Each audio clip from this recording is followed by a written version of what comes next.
Here at Odd Job Entertainment, we are committed to pushing the envelope of what's possible with joystick modification. That's why we are so excited to show you what we've been working on all this time.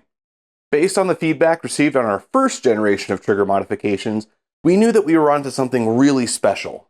For our next iteration, we've taken everything that made that first generation good and made it even better. Let's take a look at what we've got cooking here.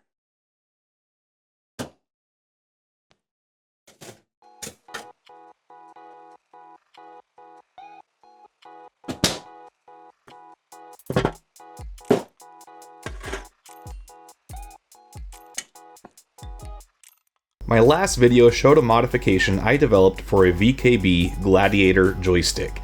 It got a lot of positive feedback, and one of the most rewarding things has been seeing these modified triggers pop up in the wild.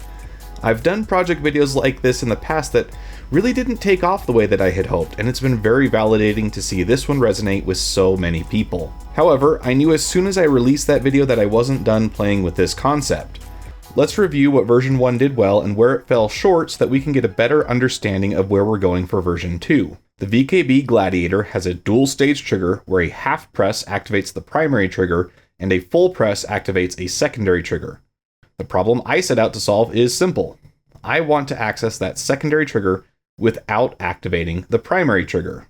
I got a lot of comments on the last video pointing out that I can just do this in software, so I want to put this to rest. No, you can't. My modification maintains the dual activation function and adds onto it by allowing a bypass to access the secondary trigger directly. While you could configure the VKB software to deactivate the first trigger upon secondary activation, you would lose the ability to have both of them active at the same time. Okay, so I'm loaded up in Arena Commander, and I'm using the same keybinds that I was before, so half press is energy weapons, and full press, or our secondary press, is a scan ping.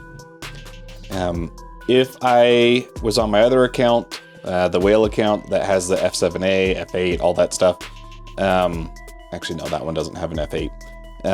I could easily set this up to be energy and then ballistics. But one thing I want to point out here, if we run the capacitor all the way dry, and then I've got that secondary trigger held, my capacitor is not being allowed to recharge.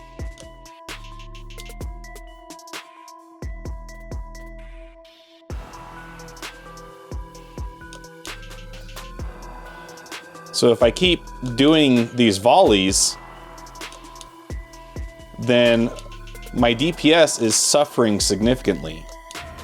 You can imagine that if we swapped out the secondary press from being a scan ping to being our ballistics, this is the disadvantage that you're putting yourself in when you have both triggers activated. But by having this bypass, now I don't have to worry about that. If I want to just do my ballistics, or in this case, my scan ping, I have that option. But I can still get the double activation by doing a full press on the main trigger. I had other commenters pointing out that I could just assign a different button, or how they just use weapon groups to get the same functionality. And these are completely missing the point. Yes, there are an endless number of workarounds that you could do. But there's a button, buttons are meant to be pressed, and I want more control about how I do that. If you find something else that works for you, great. But I don't care. I want to press that button.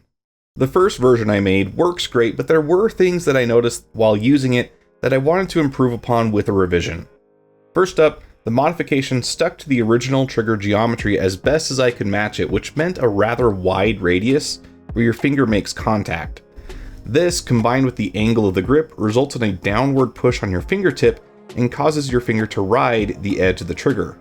This isn't a problem when there is only one trigger, but now that we have two trigger options, it could lead to more mistakes.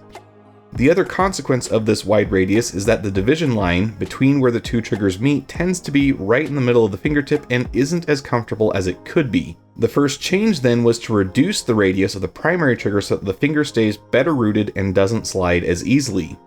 This helps with both ergonomics and clarity as there's a more distinct separation between our two fingers. The next change has to do with the shape of the secondary trigger. Its intended function has you moving your finger up and down on the paddle like a light switch, but I found while using the modified joysticks that I was more often just grabbing the tip of the paddle and pulling it like a trigger. This takes better advantage of my wrist strength and is much easier to do. So in reshaping the secondary trigger, I decided to lean into that and make the secondary paddle into a proper trigger shape. Using the same radius as the primary trigger, this takes on both the comfort and physiological advantages that we worked on before. The result of these two parts is a significant upgrade and visual change from the first version. Because of the way it looks kind of like a Fu Manchu, I've been thinking of naming it something like Bearded Dragon or Catfish. Be sure to leave a suggested name down below or vote for your favorite. Now you might be thinking that this is just a visual change. I actually ran into several issues going from version 1 to the newer one you see here. As it turns out, I got extremely lucky that the first version I printed worked as well as it did. If we break this down into its parts, we can see that this is a delicate balancing act between not one, not two, but 5 separate springs. We have the torsion spring, the main switch spring, the spring inside the main switch, our added secondary trigger spring, and the spring inside the secondary switch. All of these have to be tuned in just the right way to make sure that we keep the original functionality while adding our bypass. If we start by looking only at the secondary trigger, we have 2 springs to consider: the spring inside the secondary switch and the secondary trigger spring. Out of the 5 total we have to think about, the trigger switch itself is the least important. The only thing we have to ensure is that the secondary trigger can physically reach it, and that we can transmit enough force to depress it. But this setup does give us our total range of movement. Everything has to happen within the angular swing of the secondary trigger piece. Moving on to the secondary trigger spring, I used ballpoint pen springs as a cheap solution here. As long as you have a spring that is less than 4 mm in diameter and about 12 mm in length, then you're just fine. However, you do want as light of springs as possible. If the springs are too heavy, you can cause the primary trigger to activate when pulling your secondary. So we want to minimize the spring force as much as possible. I'll be honest, I don't have a strain gauge, and so I can't provide you with an exact number here.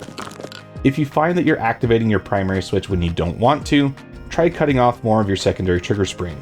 This might cause the paddle to sag a little bit, but it might mean the difference between working or not. Moving on to the main switch spring and the main trigger switch spring, we add some more complications.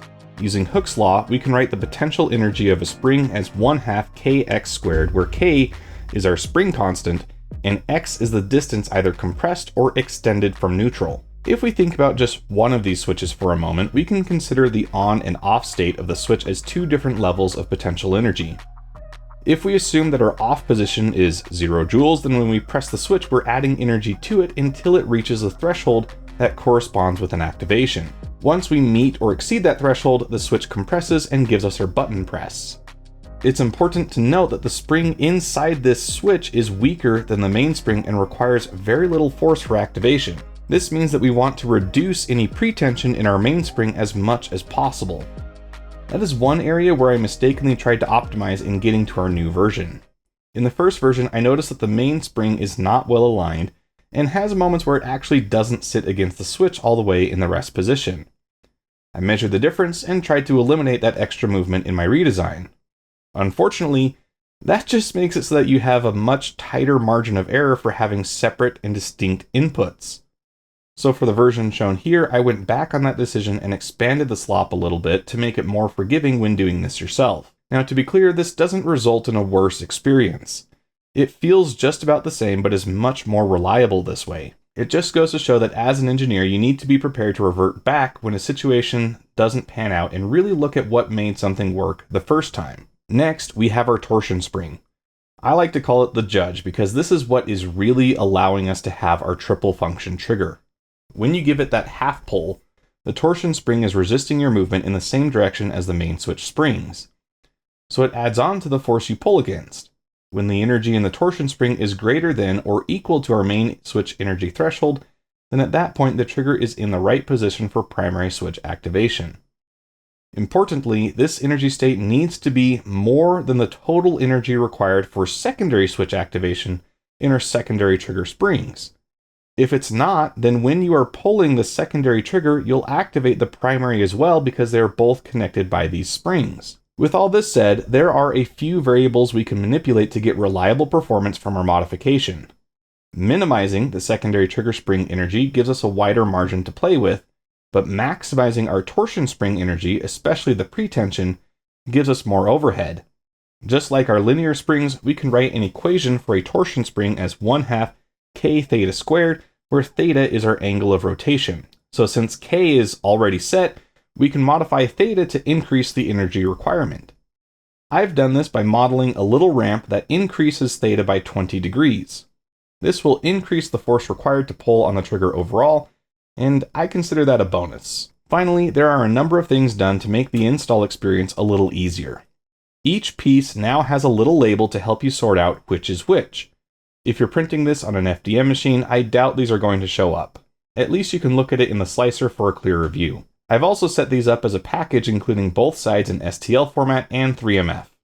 The files are clearly labeled, and this will take care of anyone needing to mirror the files in software. This takes us to the big question. How do you get one?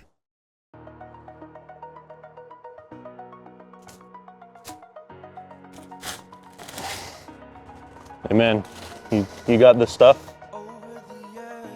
Yeah. Here you go. All right, get out of here.